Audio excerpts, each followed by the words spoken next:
July 1st, 1999. The world is buzzing about the new millennium. The dot-com bubble is nearing its peak and the euro had just been introduced. But in Japan, a quiet revolution was starting to take place. A revolution that would change the landscape of global finance in ways no one could have predicted. Having made what she says is millions of dollars trading currencies. In homes across the country, a group of ordinary housewives in Japan began to venture into a world ruled by Wall Street tycoons and international banking giants. We call them the Mrs. Watanabe. Mrs. Watanabe's Motivated by a desire to protect their families, armed with nothing more than personal computers and an unyielding resolve, the Mrs. Watanabes shook the global financial markets from their kitchen tables. Forever.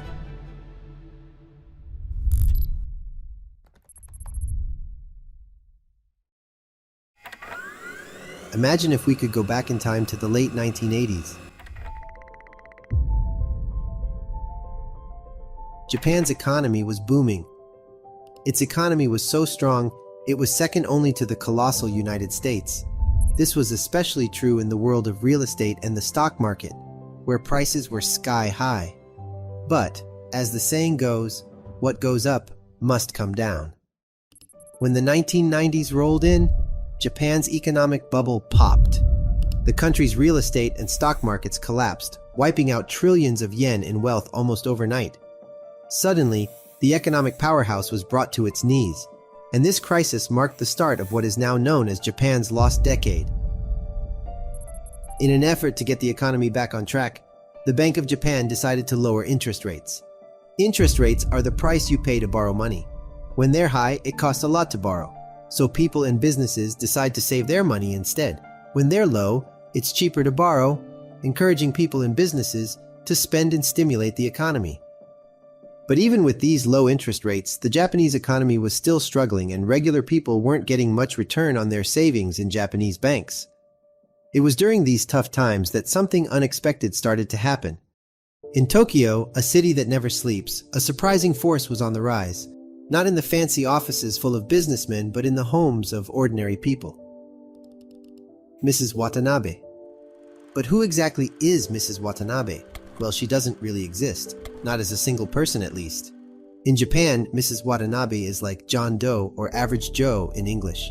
It's the fifth most common surname in Japan and is used to represent an everyday person, in this case, the average Japanese housewife. Women are in charge of household finances in Japanese society, so they noticed the low growth of their savings in Japanese banks. Looking for better options, they started to explore beyond Japan. Their search led them to the fast-paced world of foreign exchange, or forex trading, where they could trade different currencies and potentially make a profit. Over 1 million of these women began speculating in financial markets to increase their family savings, leading to the emergence of the Mrs. Watanabe movement. But little did they know what would happen next.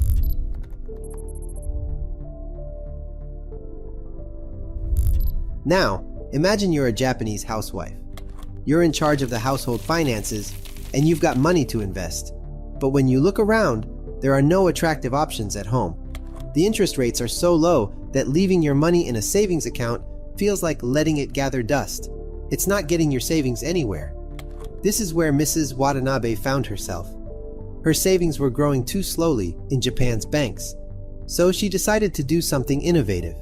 She thought, why not borrow money here in Japan where it's cheap, then lend it out in a country where I can get higher interest? This idea is what we call the carry trade, and that's precisely what Mrs. Watanabe did. In a carry trade, you borrow money in a currency with a low interest rate, like the yen, then use that money to invest in a different currency that offers a higher interest rate, like the Australian dollar. You get to pocket the difference of the interest you get from your deposit in the foreign bank.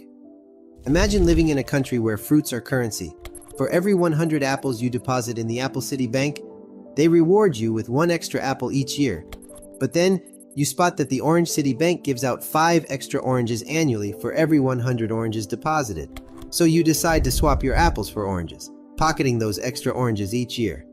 So she borrowed Japanese yen at low interest and changed them into a currency where the interest was high so she could earn more. The difference in interest rates was her profit.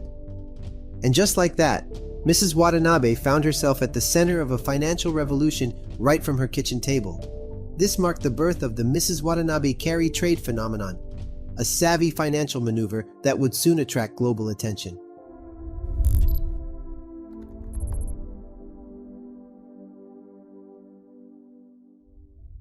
Mrs. Watanabe has been living the good life with the money from the carry trade. And this wasn't just a few people. The word spread, and soon after, thousands of Mrs. Watanabe across Japan were doing the same thing. The carry trade was the hottest ticket in town, and it seemed like these good times would never end.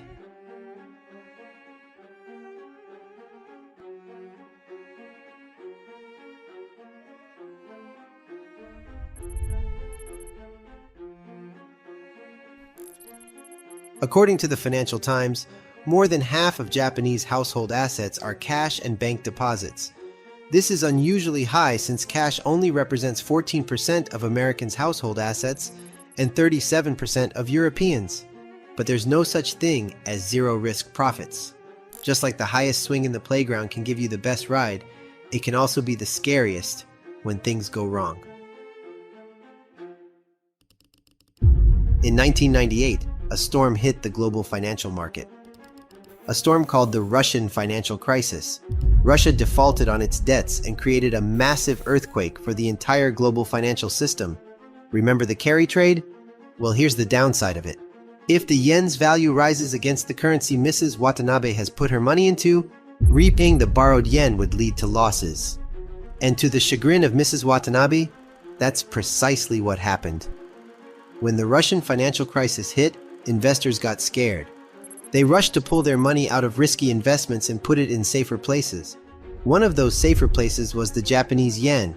As more and more people bought yen, its value went up. Her winning lottery ticket turned into a ticking time bomb. As the yen surged in value, it was more expensive for her to repay what she had borrowed. The Russian crisis turned the tables. She suddenly was in the eye of the storm, and her plans for healthy returns were swept away by the unexpected surge in the yen's value. The gap between interest rates shrank. The Russian financial crisis was a chilling reminder that even the best strategies can falter. It was a wake-up call for Mrs. Watanabe and all the other carry traders out there, reminding them that their business was not at all risk-free.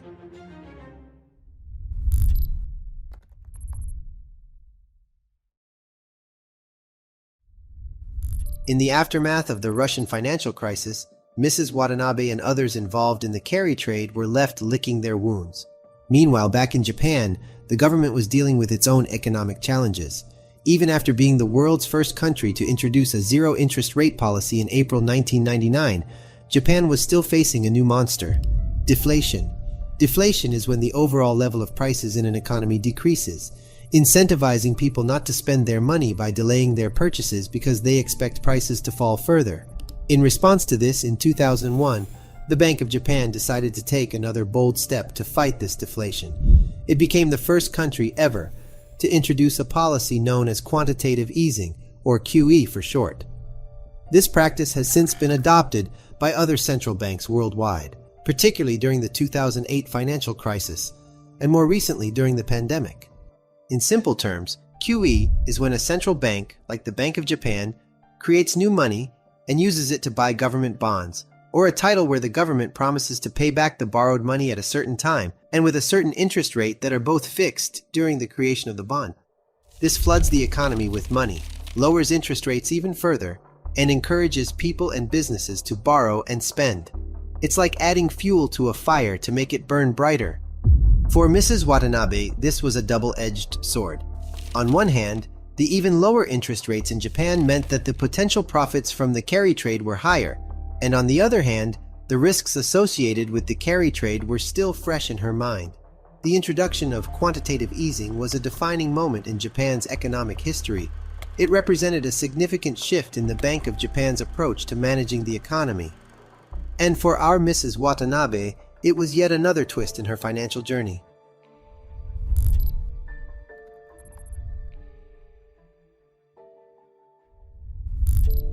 As we enter the new millennium, Japan is still working hard to fix its economic problems. Yet, even with all the risks, the carry trade was still attractive to many Japanese retail investors. The potential for more profits is too hard to ignore, especially now that the yen is cheaper to borrow, thanks to the Bank of Japan's quantitative easing policy. Around 2005, a significant number of Japanese housewives ventured into online currency trading, and the term Mrs. Watanabe started to become really popular around the world. The typical Mrs. Watanabe was in her mid-30s, computer-savvy, known in Japan as clickety-clicks, and often traded foreign exchange markets using her own money, family savings, or borrowed cash via margin accounts. Many of them began with forex trading because the transactions were easy for a beginner investor to understand.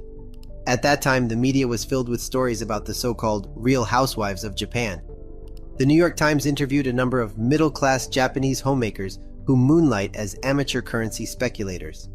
In their 2007 story, the Times went on to explain, "Tens of thousands of married Japanese women ventured into online currency trading in the last year and a half, playing the markets between household chores or after tucking the children into bed." While the overwhelmingly male world of traders and investors here mocked them as kimono-clad Mrs. Watanabes, these women collectively emerged as a powerful force, using Japan's vast wealth to sway prices and confound economists, to the point where their carry trade strategy caught the attention of way bigger fish. Hedge funds and banks entered the game when they understood the process, borrowing from countries with low exchange rates and investing in countries with high exchange rates, especially the Australian and US dollar. This strategy has remained profitable despite academic literature that should have arbitrated away this free lunch. As time went by, many new actors entered the market, so many in fact, that it started to get global attention. The attention was not all positive though. Some financial experts warned of the risks the Mrs. Watanabes were taking. They worried about what would happen if another financial crisis caused a rapid unwinding of carry trades, just like what happened during the Russian financial crisis. For that reason, in 2006, the Bank of Japan voted the end of quantitative easing and began to move away from its zero interest rate policy, increasing interest rates slowly. This shift reduces the appeal of the yen carry trade, as the cost of borrowing in yen would increase. The goal was to make the yen rise and the carry trade less attractive and riskier. A rising yen would make it more expensive to pay back these loans at the same time that the yield differential or potential profit would narrow if Japanese rates rise. Which lead Dennis Gartman, editor and publisher of the Gartman Letter, a Virginia-based investment advisory service at that time, to say, "The unwinding of such enormous positions shall either be done slowly and over a great deal of time and likely in tears, or it shall be done swiftly, massively, and accompanied not only by tears, but also by a great deal of pain." For now, however, Mrs. Watanabe was enjoying her moment in the spotlight. Her story was an example of how ordinary people, using their savings and a bit of risk-taking, could make waves in the global financial market. But as they would soon find out, a huge financial storm way bigger than anything they've experienced so far was starting to form on the horizon.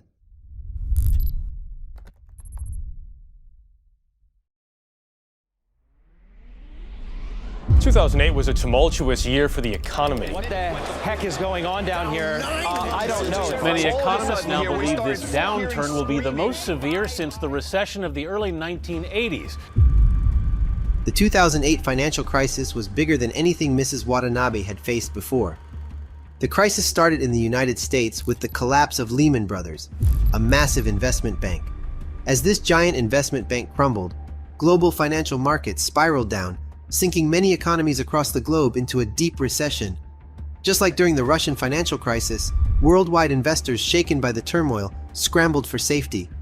They pulled their money out of risky investments and rushed to buy safer assets, including, you guessed it, the familiar Japanese yen. Again, as demand for the yen rose, its value shot up too. For Mrs. Watanabe, this was a case of déjà vu. The rising yen meant paying back her borrowed yen for carry trades would cost her more. In the face of this reality, carry trades started to unravel rapidly. The Mrs. Watanabes, in a state of panic, rushed to escape their positions. And it wasn't just Mrs. Watanabe. Thousands of retail investors across Japan who had once enjoyed the profits of the carry trade found themselves facing significant losses. The magic money-making machine had turned into a nightmare. Many amateur traders suffered huge and sudden losses, as they learned that while the transactions may be simple, the global macroeconomic forces affecting foreign exchange markets are the complete opposite. One woman, interviewed by The Times, lost nearly $100,000, her family's entire savings, in just 1 week. The 2008 global financial crisis was a brutal wake-up call about the risks tied to the carry trade. It served as a sobering experience for Mrs. Watanabe and her fellow traders, making their time in the global spotlight feel like a distant past. The crisis also marked a turning point.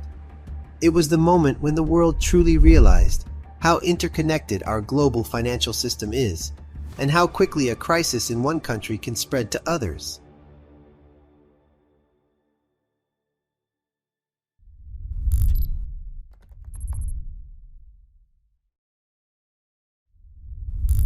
But Mrs. Watanabe was not one to be easily deterred. Despite the losses, they continued to trade, with many keeping their activities secret due to cultural attitudes towards money earned through trading. She learned from these experiences, and instead of retreating, she became more knowledgeable and disciplined in her investing strategies. In the aftermath of the crisis, Japanese retail investors, including Mrs. Watanabe, began reorienting their financial compasses. They moved away from carry trades and started to explore new ways to invest their money. Day trading was one of these new avenues. With carry trades, Mrs. Watanabe was thinking long-term, but that wasn't the case anymore with day trading. She became way more aggressive in her strategy. As the New York Times explained, one reason Japan's homemakers can move markets is that they hold the purse strings of the nation's $12.5 trillion in household savings. For more than a decade, that money languished in banks here at low interest rates. Day trading provided Mrs. Watanabe with the opportunity to exercise a level of financial autonomy that was often lacking in traditional work roles. Leveraging the nation's household savings to move markets and generate more income for her savings was a significant shift from her earlier strategy of carrying trades where she had to wait for profits to roll in. Several women traders who really put Japanese home trading on the map emerged during this period. Fumie Wakabayashi, author of I Like Stocks and creator of a Nintendo DS investment game, who made significant strides in Japanese home trading. Yukiko Ikibe, author of The Secret of FX, who found success earning some $4 million trading commodity futures and currencies over 3 years. And Mayumi Tori, a single mom who created a support group called the FX Beauties Club and also authored a book of the same name. Mrs. Watanabe's shift from carry trading to day trading wasn't an isolated incident. It was part of a larger trend in Japan, and in fact around the world. Day trading was on the rise, and retail investors like Mrs. Watanabe were leading the charge. How? Great question. Well, there were a few reasons. First, the technology needed for day trading had become widely available. With a computer and an internet connection, anyone could trade from the comfort of their own home. Second, there were new educational resources available. Online courses, webinars, and tutorials taught people how to day trade. This new chapter in Mrs. Watanabe's story showed that she was not just a one-trick pony. She was a versatile player in the world of finance. Day trading had its own set of challenges and risks, but it also came with fresh opportunities.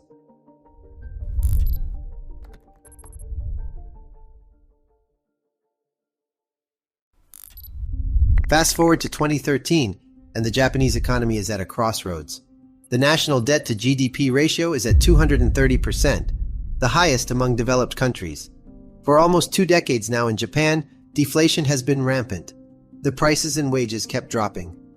To avoid ending up like Europe, which is battling serious debt issues, Japan needed extreme solutions.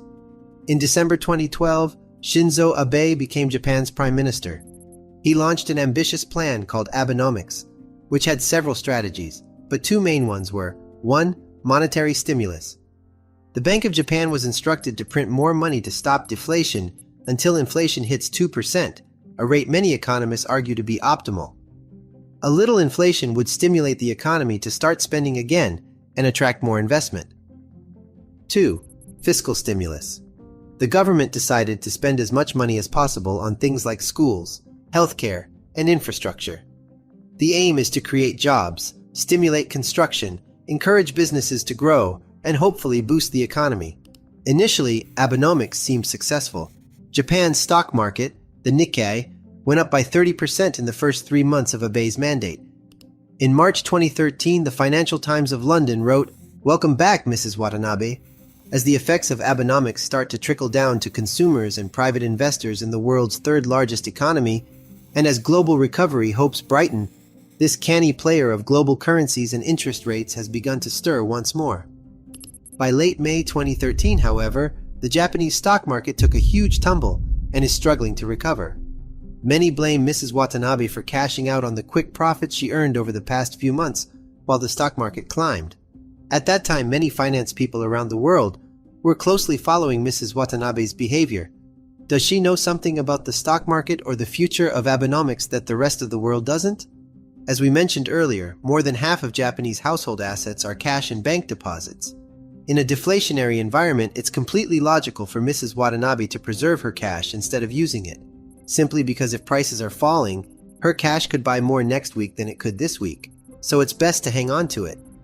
If Abenomics works as planned, inflation will make prices go up, and this might encourage Mrs. Watanabe to start spending her saved money. She could decide to go shopping, which is what Mr. Abe hopes for, as this would help local businesses and create jobs. Also, if interest rates stay low, the chance to earn more returns might draw Mrs. Watanabe back to the stock market. At that time, Japan's economy was bigger than Germany's and Italy's combined, so whatever happens in Japan will definitely affect other places. That's precisely the reason why so many financial actors paid close attention to Mrs. Watanabe. How she manages her money, and whether she chooses to spend, save, or invest, will give big hints about what might happen in global markets in the coming months and years. The power of the purse has never been more significant.